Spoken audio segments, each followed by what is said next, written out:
오늘은 단제강세 4479년 배달 4355년 양력 7월 3일 음력 6월 초닷새.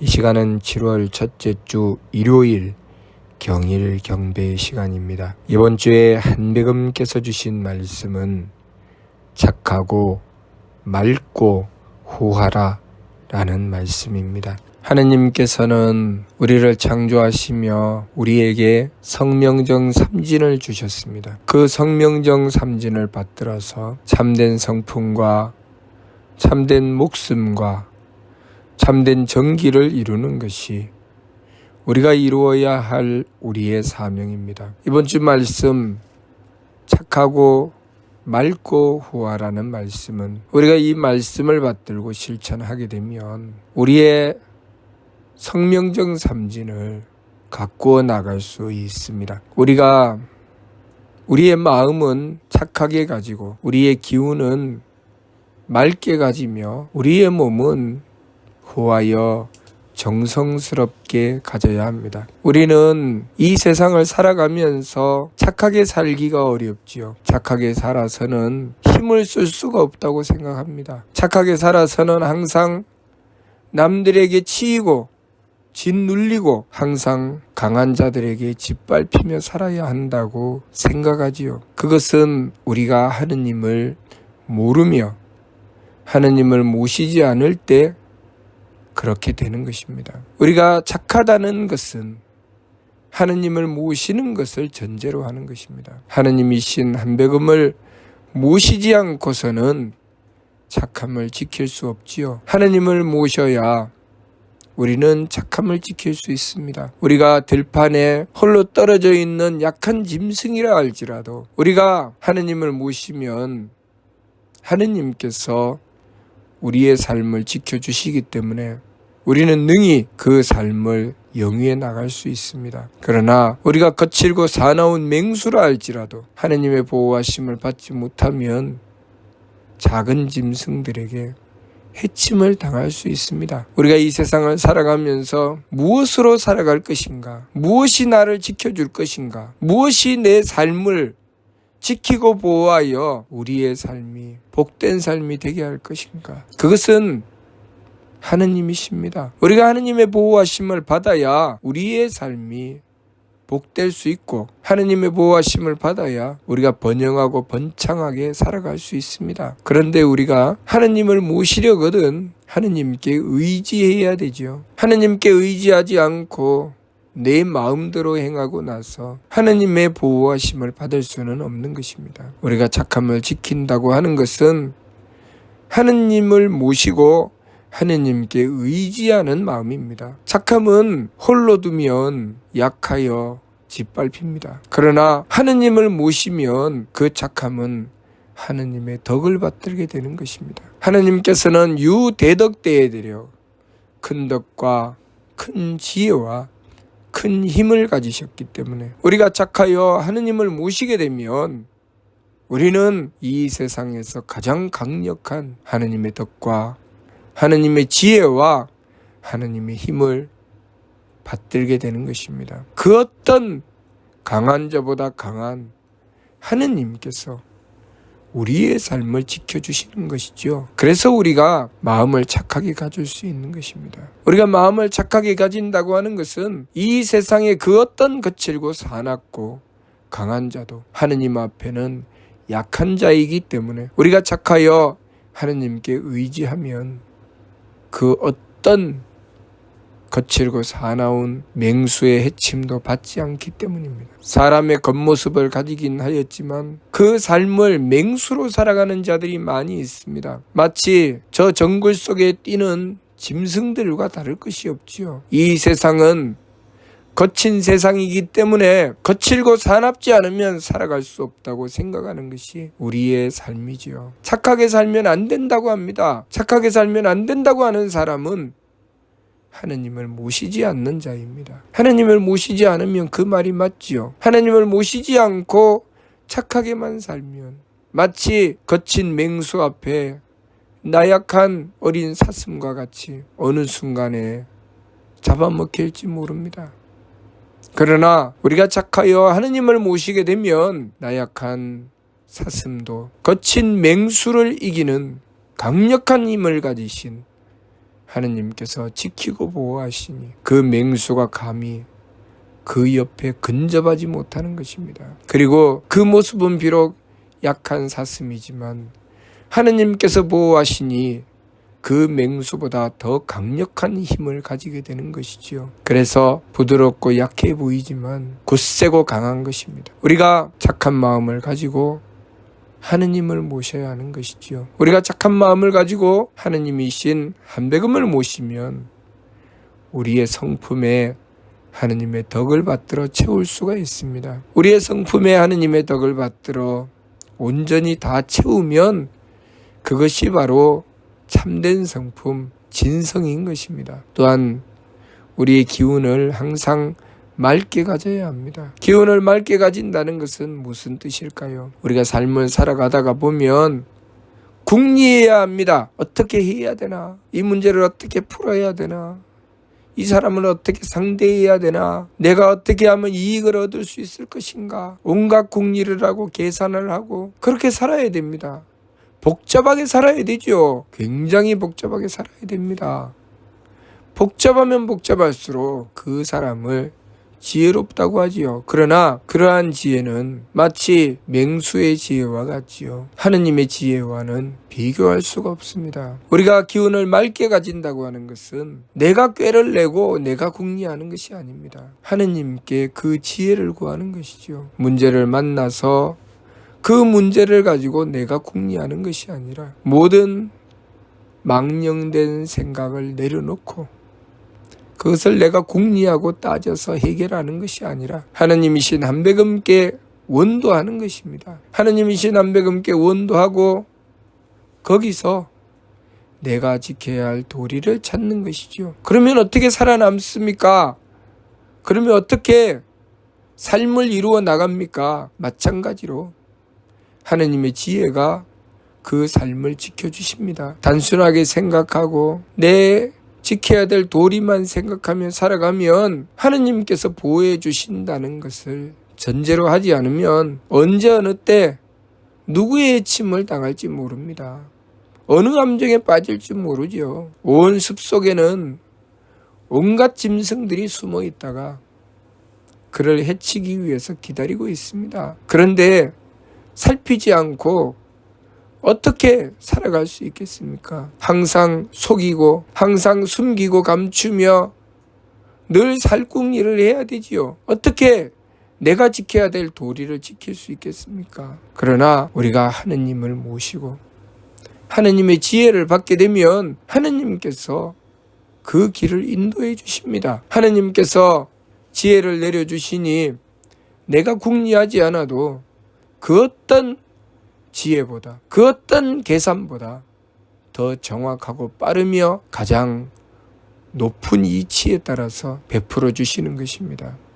그러니 하느님의 지혜로 행하여 나가게 되면 얼마든지 살아갈 수 있지요. 우리가 기운을 맑게 가진다고 하는 것은 하느님의 지혜를 받드는 것을 전제로 하는 것입니다. 그래서 온갖 궁리를 내려놓고 사특하고 망령된 생각을 내려놓고 기운을 맑게 하여 원도하는 것이죠.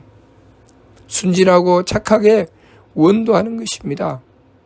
그러면 하느님께서 지혜를 베풀어 주시는 것이죠. 우리의 목숨을 받들 때 하느님의 지혜를 받들어 그 지혜로서 항상 채워나가 그 온전함을 이루게 되면 그것이 바로 참된 목숨, 진명이 되는 것입니다. 또한 우리가 이 몸을 써나갈 때 이 몸은 항상 후하여 정성스러워야 합니다. 후하여 정성스럽게 행해 나가는 그 삶이 이 세상을 살아갈 때 우리는 쉽고 편한 것을 추구하며 살아갑니다. 정성 들이지 않는 삶을 최고로 치지요. 부자가 되면 권력을 가지면 정성 들이지 않고도 살 수 있다.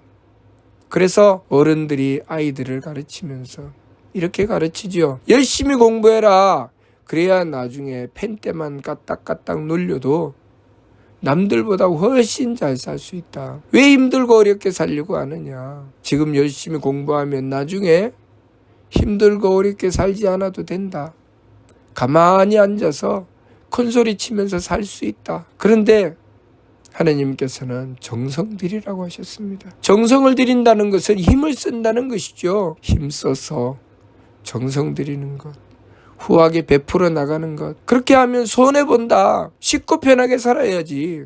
왜 힘들고 어렵게 살려고 하느냐. 그것은 하느님의 힘을 전제로 하지 않을 때 그런 것이죠. 하느님께서 힘을 베풀어 주시면, 내가 하나를 베풀면 하느님께서 나에게 그 하나에 또 하나를 더하여 나에게 베풀어 주십니다. 그래서 내가 정성을 들이면 들일수록, 내가 후하면 후할수록 하느님께서는 나를 더 풍요하게 해주시는 것이죠.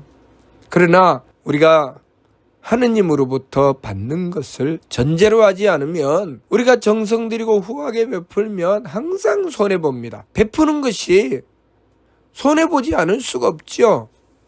내가 내어주는 것인데 어찌 손해를 보지 않을 수 있겠습니까? 그래서 사람들은 아이들에게 가르치지요. 구두쇠가 되어야 된다. 인색하게 살아야 된다. 네 주머니를 먼저 챙겨야지. 남부터 봐주다가 넌 죽는다. 하나님께서는 후하게 베풀어라. 하나를 해도 정성을 다해서 행하라 라고 하신 것입니다. 그 보상은 누가 해주나? 하느님께서 해주신다는 것입니다. 그래서 후하게 베풀며 정성을 다해 농사를 짓고 물건을 만든 사람은 하느님께서 그들에게 보상해 주시니, 남들이 보면 손해볼 것 같은데 그 사람들은 항상 풍요하고 항상 잘 됩니다. 그 이치를 알지 못하면 도무지 베풀 수가 없습니다. 저렇게 하면 손해볼 텐데, 식당에서 돈도 적게 받고 더 많은 음식으로 베풀어 주는데 그 주인의 마음은 한 사람이라도 더 배불리 먹고 가게, 편안하게 먹고 가게 해주고 싶습니다. 그 사람은 누가 지킵니까? 하느님께서 지켜주십니다. 그 사람은 망하지 않죠. 망할 것처럼 보입니다. 숫자로 계산해 보면 그 사람은 망해도 10번은 망해야 되는데 절대로 망하지 않죠. 언제 어느 곳에서 도와주셔도 하느님께서는 항상 도와주십니다. 그러니 하느님을 모르는 자는 인색할 수밖에 없고, 하느님을 아는 자는 후할 수밖에 없습니다. 우리가 착하고 맑고 후하다는 것은 하느님을 모시는 것을 전제로 하는 것입니다. 하느님을 모시지 않으면 착하고 맑고 후하면 죽죠. 약한 짐승은 강한 맹수에게 잡아먹힙니다. 그러나 우리가 하느님을 모셨기 때문에 우리는 이 세상에서 가장 강한 존재가 되었습니다. 언제 우리가 강하였습니까? 우리는 강하지 않았습니다. 우리는 날카로운 송곳니도 없고 무서운 발톱도 없습니다. 거칠고 사나운 짐승에게 맞닥뜨리면 우리는 그 자리에서 한 대만 맞아도 죽습니다. 그런데 우리는 그들을 능히 제압하고도 남지요. 그것이 어디서 나온 것입니까? 우리가 하느님을 모시고 착한 마음을 가지고 맑은 기운을 가지고 후하게 정성으로 베풀어 나갔기 때문에 하느님의 덕과 하느님의 지혜와 하느님의 힘을 받들게 된 것입니다. 그것이 오늘날 우리 인간이 이루어낸 문화와 문명입니다. 이 문화와 문명은 어디서 왔습니까? 하느님으로부터 온 것입니다. 하느님께서 덕을 베풀어 주시고, 하느님께서 지혜를 베풀어 주시고, 하느님께서 힘을 주셨기 때문에 우리가 사람답게 살아가는 것이지요. 만일 하느님께서 베풀어 주시지 않았다면 우리는 다른 짐승들과 다를 바가 없고, 우리는 날마다 어느 맹수의 먹잇감이 될 것입니다. 지금 우리가 살아가는 이 삶이 우리의 수많은 선조들께서 지극히 하느님을 모시고 받들었던 그 은덕이라는 것을 우리가 바르게 알아야 합니다. 하느님을 모신 그 정성, 그 믿음이 하느님의 덕을 얻게 하고 하느님의 지혜를 얻게 하고 하느님의 힘을 얻게 했기 때문에 오늘날에 우리의 풍요함이 있게 된 것입니다. 그러나 어리석게도 우리가 또다시 하느님을 모시지 않고 짐승같이 생각하고 짐승처럼 악하고 거칠고 사나우며 박하게 살아가게 된다면 우리는 짐승의 삶을 면하지 못할 것입니다. 겉모습은 사람의 모습을 갖추었지만 살아가는 모양은 짐승의 모양을 가지고 살아가니 그 삶이 항상 고통의 삶이 될 수밖에 없습니다. 범죄와 전쟁이 마치 거친 숲속의 짐승들처럼 살아가게 만드는 삶이 되어버리고 말게 합니다. 그것은 우리가 하느님을 모시지 않고 짐승의 삶을 선택했기 때문입니다. 우리가 착하고 맑고 후하게 산다는 것은 하느님을 모신다는 것을 전제로 하는 것입니다. 우리는 한배금을 모셔야 삽니다. 한배금을 모시기 위해서는 우리는 착한 마음, 맑은 기운, 후한 몸을 지니고 한배금의 대덕과 대혜와 대력을 받들어야 합니다. 그러면 우리는 복되고 풍요한 삶을 얼마든지 누리며 살 수 있습니다. 우리가 그것을 잊지 않을 때 우리는 사람다운 삶을 살아가게 되고 이 세상의 삶도 보람있는 삶이 되고 이 세상을 마감하고 하느님께 나아갈 때도 기쁘게 나아갈 수 있게 되는 것입니다. 그러니 우리가 이번 주 말씀 착하고 맑고 후하라는 말씀을 받들고 이 말씀이 무슨 뜻인지 깨달아 오직 한배금을 모시고 착하고 맑고 후하게 살아가도록 정성 들여 나가야 하겠습니다. 무슨 뜻인지 이해가 됩니까? 마치도록 하겠습니다.